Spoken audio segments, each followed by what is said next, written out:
V Seville jsme prošli Plaza de España, budovu univerzity, zvenku koukli na Alcázar a katedrálu.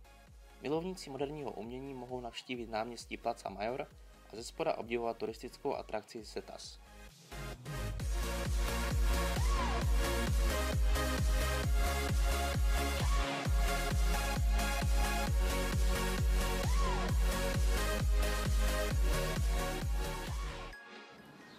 To si tak člověk dělá oběd. Sedí si, vychutnává si. A najednou kolem něho projde páv. A nebo spíš pávice?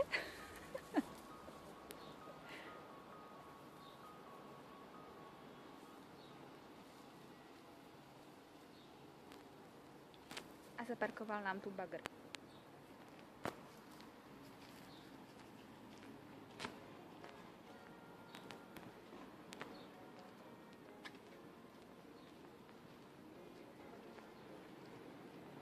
Tady si tak hezky hovíme, že? No, to teda. 43 stupňů to ukazovalo slunko. Nádhera.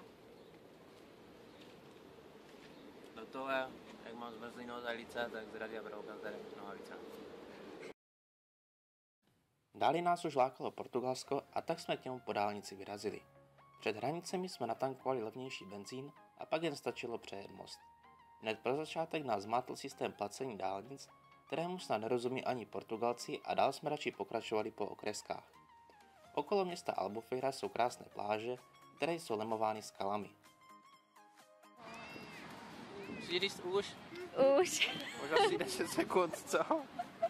Jenom 5, 6. Tak nám 7. tady v Portugalsku vlastně někde hoří, tam za náma. Se přivalil kouřový oblak, který nám absolutně zakryl slunko, takže to teď vůbec nepeče. Smrdí tu ve vzduchu kouř a poletuje na nás popel. A asi to jsou tady na to zvyklí, protože to Portugalce vůbec netrápí. Nikoho to vůbec nezajímá. A dál se válí vesele na pláži, no. Tak se budeme asi valet taky.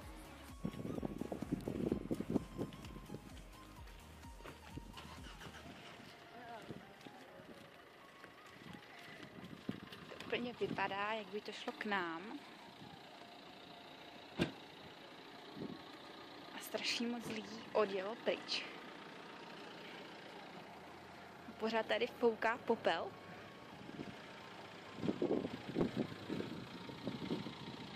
Tak uvidíme. Zatím se nechystáme k odjezdu. Za zmínku stojí například pláž u jeskyně Xorino, která je celá obehnána skalami a na širé moře se můžete dostat jen propláváním skrz jeskyni. Pokud by se někomu nechtělo na pláž pěšky, může si zaplatit z Albufeiry výlet na člunu nebo kánoji. Snad všechny pláže v blízkém okolí jsou pěkné a pokud člověk překousne ledovou vodu, může obdivovat skalní brány, jeskyně a různá zákoutí. Kdo není otužilý, může si počkat na odliv, který má cca 30 metrů a taky mu nic neuteče. V létě trápily Portugalsko silné požáry a když jsme byli na pláži Praia do Castelo, během chvilky se zatáhlo a z oblohy začal padat popel. Naší další velkou zastávkou bylo místo Ponta da Piedade u města Lagos. Opět se jedná o oblast bohatou na skalní útvary a krásné zapadlé pláže. Skály můžete obdivovat z vrchu a při odlivu i ze spoda. Všechny lodní výlety je tedy třeba stihnout, než voda odejde. Místo je to nádherné, ale záběry občas kazí nekonečné množství vodních turistů. Pokračovali jsme na mys svatého Vincenta u vesnice Sagres.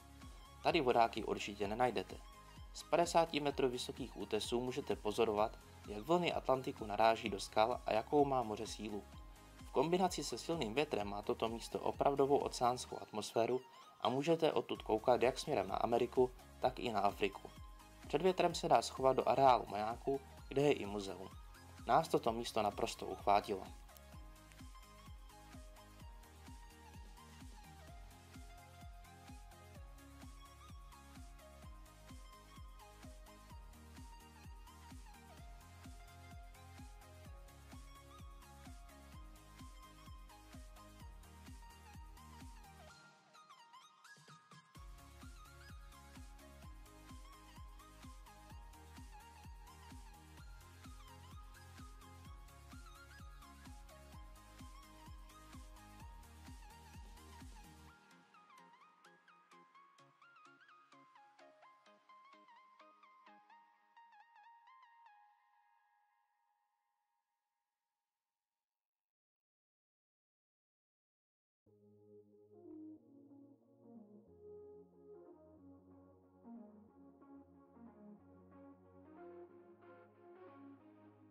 Dalším naším cílem bylo hlavní město Lisabon. Kdo jede z jihu, musí využít jeden ze 2 placených mostů nebo si zbytečně najet kilometry. Opět jsme kvůli parkování zvolili strategii brzkého příjezdu a tak jsme kolem 6:30 přijeli most 25. dubna, který je podobný tomu v San Francisku. Při parkování se nás opět snažil obrat jeden z místních, který se samozvaně stal správcem veřejného parkoviště. Po chvíli dohadování jsme mohli vyrazit. Lisabon je uchvátné město a stojí za to jej navštívit. My jsme si zvolili prohlídku po svých a tak jsme od náměstí Comercio vyšli na vyhlídku u výtahu Santa Justa a pak okolo hradu svatého Jiří pokračovali do čtvrti Alfama, kde se kousek od sebe nachází 2 vyhlídky na město a řeku Teo. Za prohlídku minimálně zvenčí stojí kostely Igreja de Grassa, Igreja de São Vicente a Panteon. Jednou z hlavních atrakcí Lisabonu je cesta tramvaj číslo 28, která projíždí okolo známých míst a hlavně úzkými uličkami města. Nám přišlo lepší si část trasy projít pěšky, než se mačkat v přeplněném malém vagónu. Autem jsme pak přijeli do čtvrti Belém, kde se nachází klášter Jeronymos, památník objevitelů a belémská věž, která je na seznamu dědictví UNESCO. My jsme Lisabon stihli obejít za jeden den, ale i když člověk tady bude 5 dnů, nebude se nudit. Kousek od města se nachází nejzápadnější bod pevninské Evropy Cabo de Rocha. Až si prohlídnete maják, informační památník a výhled na moře, jděte se podívat na kilometr vzdálenou pláž Ursa. Nekoupání to v těch vlnách a ledovém oceánu je jen pro otužilce, ale oceníte pohled na špičatou skálu. Podle článku je fajn navštívit i nedaleký hrad u města Sintra, ale tady jsme nebyli.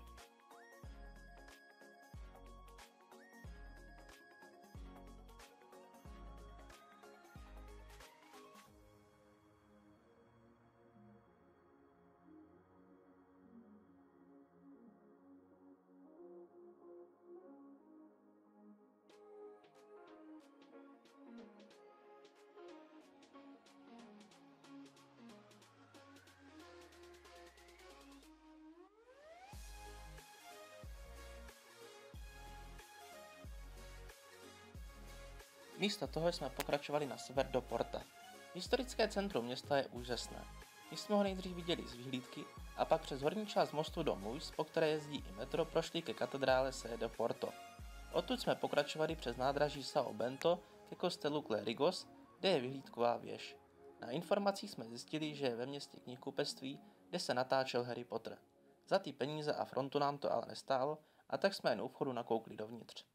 Dále jsme prošli promenády na obou březích řeky Douro a nakonec nakoukli do vinotéky, kde se prodává to pravé portské. Z Porta vedla naše cesta do Španělska a první zastávku jsme měli v poutním městě Santiago de Compostela.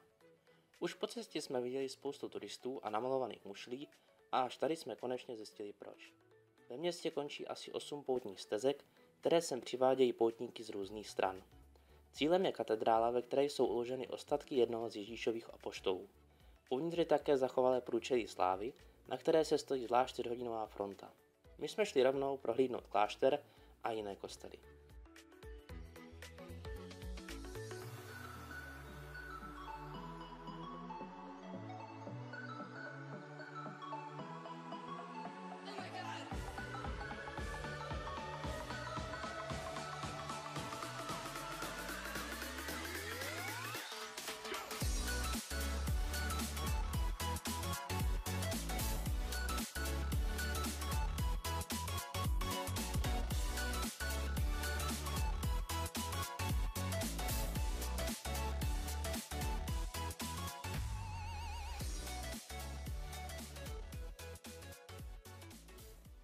Ze Santiaga jsme pokračovali do města A Coruña. Kromě velké Herkulovy věže tady nic moc nebylo.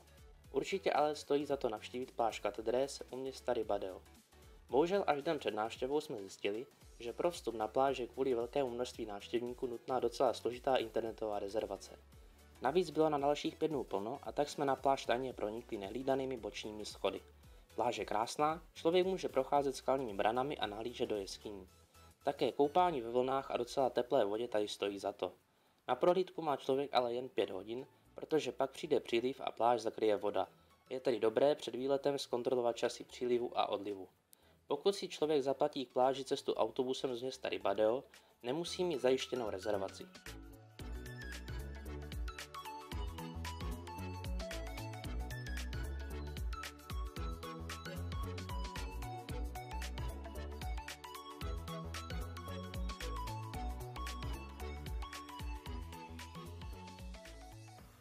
My jsme do Ribadea dojeli autem. Prošli jsme centrum a byli se podívat na 2 pěkné majáky na ostrovu Panča.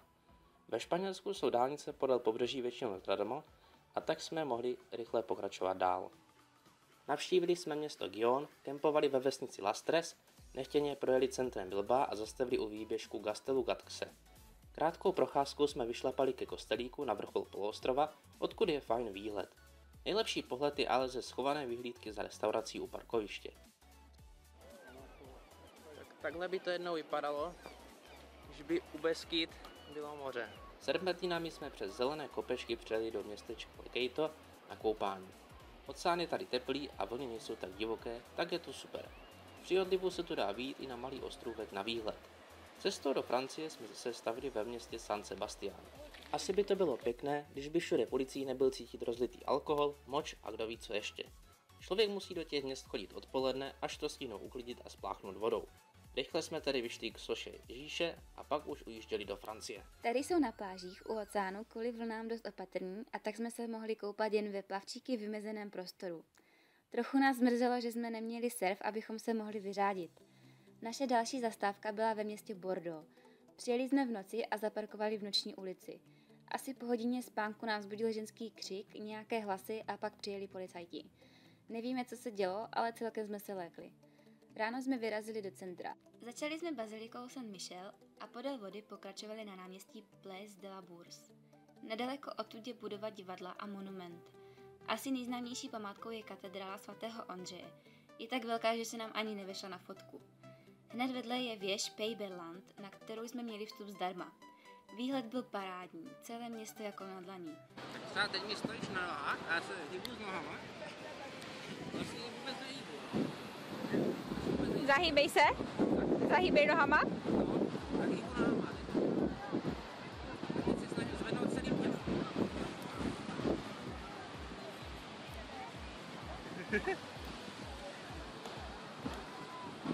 Vlastně nejde.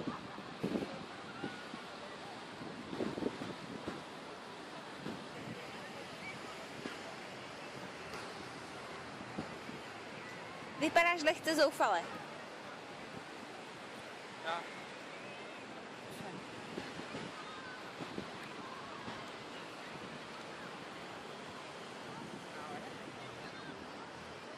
Bystrý pozorovatel může vidět posledních plavek.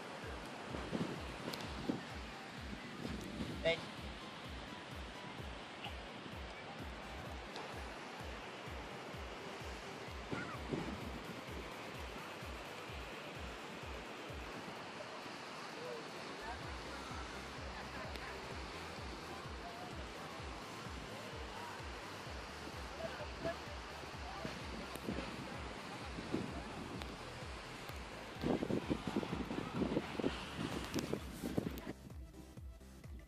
Tak Michalka se stydí říct na video, že nám odešlo moře a zůstalo nám místo něho jenom bahno.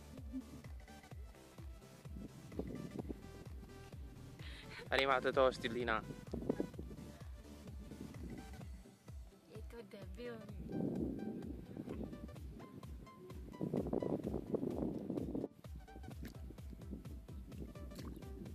Z Bordeaux jsme podél pobřeží pokračovali směrem na sever Taková a napadlo nás vykoupat se baheň, nedaleko města lázeň, La Rochelle. koupel Teď už zadarmo. víme, co znamenají v mapě hnědé pruhy na pobřeží. Voda tady při odlivu ustupuje asi půl kilometru do moře a zůstane jen mazlavé bahno. Naštěstí to trvá jen 6 hodin. No ani neříkala, že ty tu polezeš. Jsem se sama překonala. No. Něco. Městu La Rochelle dominují 3 historické věže, do kterých je zase pro občany Evropské unie do 26 let neplacený vstup. My jsme neměli moc času, ale stihli jsme alespoň jednu věž a bylo to fajn. Další dny jsme se chtěli koupat u oceánu, ale počasí nám moc nepřálo. Buď byl chladný vzduch nebo voda, a tak jsme se jen ve vlnách párkrát namočili a rychle se šli schovat do postaveného větrolamu. Když to nebylo na koupání, tak jsme vyrazili do měst.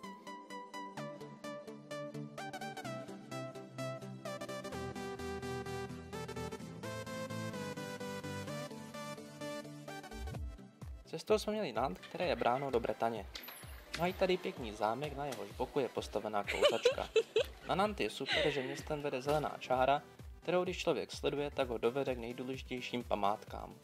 Nás tak zavedla k Tour de Bretagne, odkud jsme zase mohli vidět celé město. Vstupné je 1 euro a nahoru vás vyveze výtah. Poslední zastávkou byl ostrov uprostřed řeky Loáry. V bývalý docí najdete velké žluté jeřáby, výhled na válečnou loď a muzeum Žila Verna, ze kterého vychází obrovský robotický slon.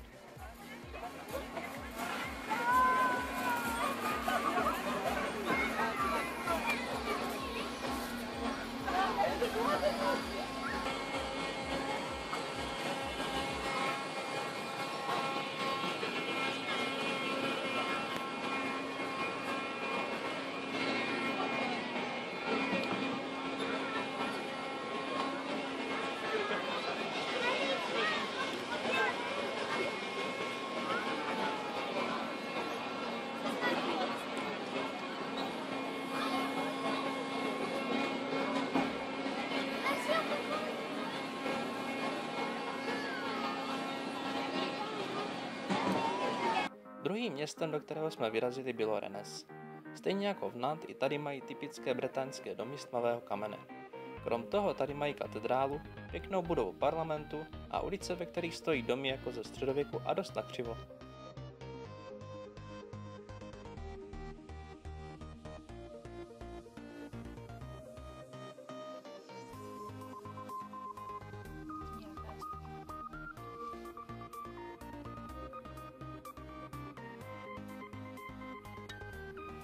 Jak jim to v Rennes spadá, ty domy trochu. Mají to jakési do křiva. Dnes jsme měli dost a teď zase trocha přírody. Dojeli jsme na mys Fréhel a zaparkovali kousek od majáku. Je to tu úžasné. Moře, krásné pláže, útesy a louky zbarvené do fialova. Celý mys se dá obejít po chodníčkách a na konci je maják. Kdo by neměl dost, může od majáku dojít asi 4,5 km k pevnosti. Kvůli času a peněz jsme se začali pomalu vracet směrem domů. Na chvilku jsme se zastali ve městečku Saint-Malo, obešli centrum po hradbách a pak konečně vyrazili k Mont Saint-Michel.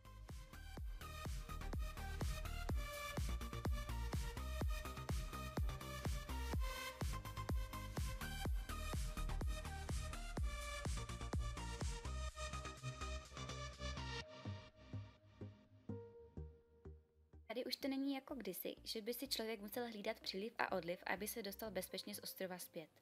Dneska zaparkujete na obrovském parkovišti a autobusy vás po mostě dovezou až ke vstupu do vesnice. My jsme nechtěli platit parkovné, tak jsme auto nechali v městečku a 3 kilometry si došli pěšky. Dokud byl odliv, obešli jsme ostrov dokola. Vstup do zátoky se nedoporučuje bez průvodce, ale nezjistili jsme proč. Pak jsme prošli centrem vesnice mezi obchody se suvenýry, restauracemi a davy lidí až ke gotické katedrále. Ještě, že jsme za vstup nemuseli platit, protože uvnitř toho moc není. Vrátili jsme se na večeři k autu a pak absolvovali trasu znova, abychom to viděli i za tmy. Další den jsme se dopoledne přesouvali do Paříže a první zastávku jsme měli ve Versailles. Auto jsme nechali před městem zdarma v lesíku podél cesty, která vede na dálnici. Šli jsme se podívat k zámku a zase náhodou zjistili, že je tu pro nás volný vstup. Prošli jsme si celý zámek, ale do zahrad nám už vstupenka neplatila. Kvůli parkování jsme se rozhodli nechat si základní tábor ve Versailles a do centra Paříže dojet vlakem. Počasí nám moc nepřálo a tak jsme si museli návštěvu centra rozvrhnout na další 2 dny. Hned první den cestování MHD nás zaskočilo, že jednodenní lístek je opravdu jen na den a ne na 24 hodin. Paříž spousta lidí zná a mnohem lépe než my, takže přidáváme jen jednu radu. Jak už jsme vícekrát říkali, do spousty památek v Francii mají občané Evropské unie do 26 let vstupné zdarma. V Paříži to platí dvojnásob a tak se člověk může podívat někam, kam by ho jinak ani nenapadlo jít. Jedná se třeba o zámek Versailles, muzeum Louvre, Invalidovnu a muzea uvnitř, Pantheon a vítězný oblouk. Také na Eiffelovku máte levnější vstupné, ale jen o trochu. Tak takhle to vypadá na kruháči u vítězného oblouku. Člověče, ale on jde? No, tak to zkusíme to projít taky. To je moroz! Mají se tam běhnout. Doufám, že máme dobrý pojištění, ale.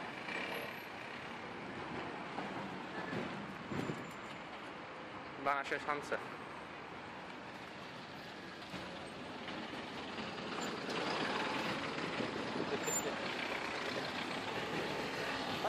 Pojď.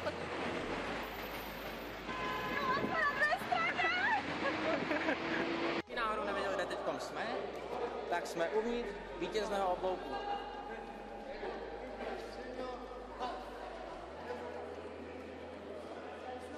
Člověk by vůbec nevěřil, že tady uvnitř je to takhle velké a mají dokonce i záchod.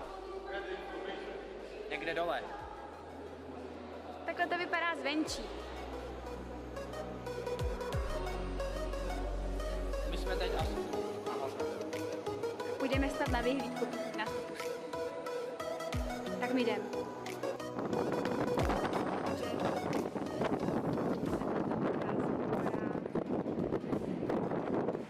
A hodně to fouká. Já jdu na Eiffelovku. Tam je. Tam půjdeme zítra.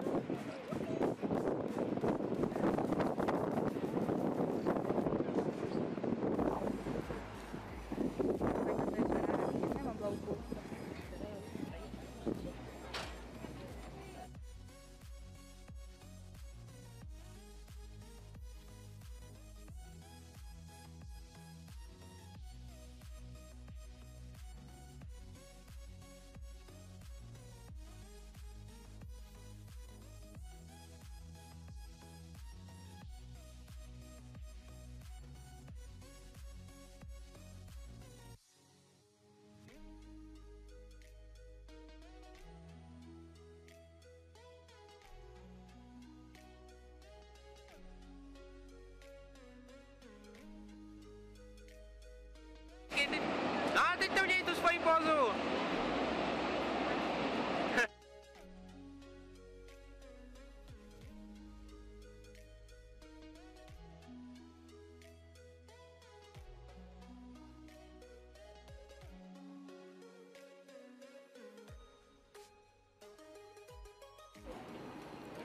Tak už jsme úplně na vrcholu Eiffelovky.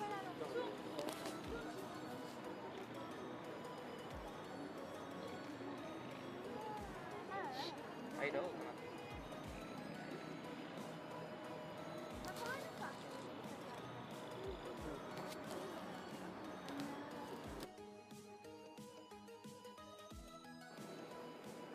Takhle to vypadá uvnitř kostela v Invalidovně, kam máme zase vstup zdarma.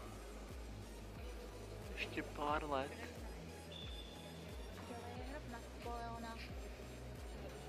No a má to být hrobka Napoleona, o které si myslíme, že je tady dole.